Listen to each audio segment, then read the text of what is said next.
Exodus timiensa. Na Mose rehwe na se Yetro Midian sofo no nwan. Na oka won de won kɔ esre no akiri no ho a. Na odru Nyankopɔn bepo Horeb ho. Na Awurade bɔfo beyi ne ho ade kyerɛ no wɔ nkyɛkyerɛ bi mfimfini gyaframam. Na ɔhwɛ na hwɛ. Na nkyɛkyerɛ no redere. Nanso na nkyɛkyerɛ no nhye. Na Mose se, ye die memma na makɔhwɛ ahwɛde kɛsie yi. Adekode a enti nkyɛkyerɛ no nhye. Na Awurade hunu sɛ wamane rehwɛ no. Onyankopɔn firi nkyɛkyerɛ no mu frɛ sɛ, Mose, Mose. Na ɔse, Minie. Ɛna ɔse, Entwempini ha, yiwo nan paboa, na die wugina hɔ yɛ asase kronkron. Na ɔka sɛ, Mini wagya Nyankopɔn, Abraham Nyankopɔn, Isaac Nyankopɔn, ne Jacob Nyankopɔn no. Ɛna Mose kata n'ani, efisɛ na osuro sɛ ɔbɛhwɛ Onyankopɔn. Na Awurade se, Ampara, mehunu me man a ɛwɔ Misraim no amanehunu, na wɔn so a wɔn so ahwɛfoɔ enti wosu frɛ no mate. Na mehunu wɔn amanehunu. Na mesane sɛ merebeyi wɔn Misrifoɔ nsɛm. Na metu wɔn afiri asase no so akɔ asase pa a ɛtrɛ so. Asase a nufusuo ne ɛwɔ sene wɔ soɔ. Canaanfoɔ ne Hetifoɔ ne Amorifoɔ ne Perisifoɔ ne Hewifoɔ ne Yebusifoɔ tenabea hɔ. Na afei hwɛ, Israelfoɔ nso frɛ no adumanim. Na mehunu ɔhaw a Misrifoɔ de ha wɔn no nso. Na afei bra, na me nsoma wɔ Pharaoh nkyɛn. Na kɔyi me man Israelfoɔ ne firi Misri. Na Mose ka kyerɛ Onyankopɔn sɛ, Hwan ne me a merekɔ Pharaoh nkyɛn, makɔyi Israelfoɔ afiri Misraim. Na ɔka kyerɛ no sɛ, Medi w'akyi, na yɛbɛyɛ nsɛnkyerɛnneɛ sɛ me na mesoma wo. Wonya yi ɔman no firi Misraim ba a, mobɛsom Onyankopɔn wɔ bepɔ yi so.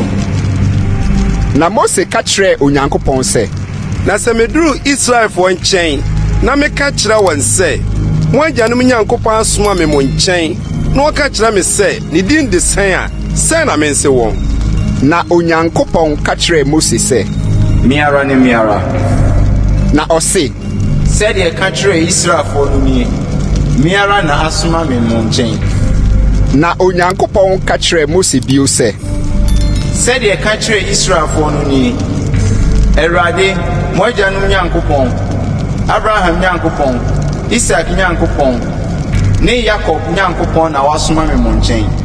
Yei ne me din de kosi daa, na yei na ɔmfa nkae me awɔ ntoatoaso nyinaa mu.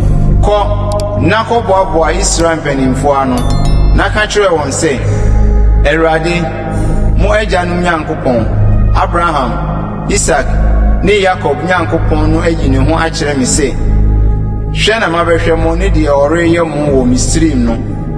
Na me se, meyi mo afiri Misraim amanehunu no mu akɔ Canaanfoɔ ne Hetifoɔ ne Amorifoɔ ne Perisifoɔ ne Hewifoɔ ne Yebusifoɔ asase so.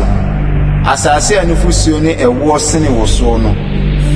Na obetie wo ne, na wo ne Israel mpanimfoɔ nkɔ Misraim hene nkyɛn nkaka nkyerɛ no sɛ, Awurade, Hebrifoɔ Nyankopɔn, abɛhyia yɛn. Enti yɛsrɛ wo, ma yɛnkɔ ɛsrɛ so nansa kwan nkɔbɔ Awurade, yɛn Nyankopɔn afɔdeɛ. Na me deɛ, menim sɛ wɔde nsa a ɛyɛ den hyɛ Misraim hene mpo a ɔremma mo kwan nkɔ.